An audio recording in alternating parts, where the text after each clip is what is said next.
نے ثنا سے لے کر تشہد مکمل کر لیا۔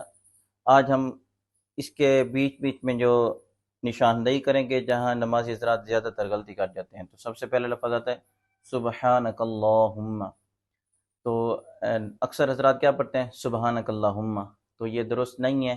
درست تلفظ یہ ہے سبحانک اللہم، لفظ اللہ کو موٹا بھی پڑھیں گے، اس کے اوپر جو کھڑی زبر ہے اس کو بھی تھوڑا کھینچ کے پڑھیں گے۔ آگے لفظ آتا ہے وَبِحَمْدِکَ، نمازی کیا پڑھے ہوتے ہیں وَبِحَمْدِکَ، یہ درست نہیں ہے۔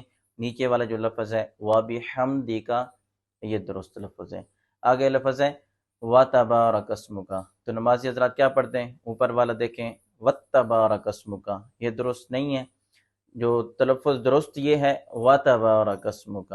آگے جو غلطی کرتے ہیں وَتَعَالَى جَدُّكَ، وَتَعَالَى، عین کی بجائے وہ حمزہ پڑھتے ہیں، اور لام کے اوپر جو کھڑی زبر ہے اس کو بھی لمبا کو نہیں کرتے ہیں۔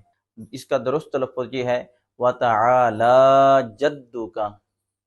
آگے سورۃ الفاتحہ جو سب سے پہلی آیت ہے الحمدللہ، تو اس میں نمازی حضرات کیا غلطی کرتے ہیں الحمدللہ، تو یہ تلفظ درست نہیں ہے۔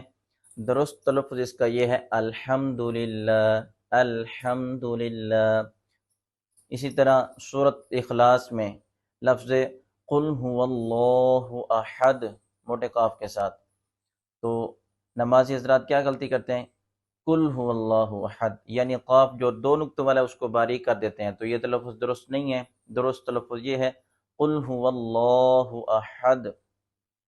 رکوع والی جو تسبیح ہے اس میں نمازی حضرات کیا پڑھ رہے ہوتے ہیں سبحان ربی العظیم، العظیم بھی پڑھ رہے ہوتے ہیں، العظیم بھی پڑھ رہے ہوتے ہیں، یہ تلفظ درست نہیں ہے۔ درست تلفظ یہ ہے سبحان ربی العظیم، سبحان ربی العظیم۔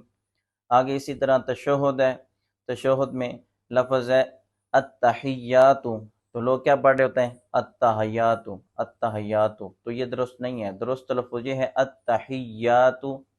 اسی طرح آگے لوگ کیا پڑھ رہے ہوتے ہیں ربی جعلنی، تو یہ تلفظ درست نہیں ہے۔ درست تلفظ یہ ہے ربی جعلنی، ربی جعلنی،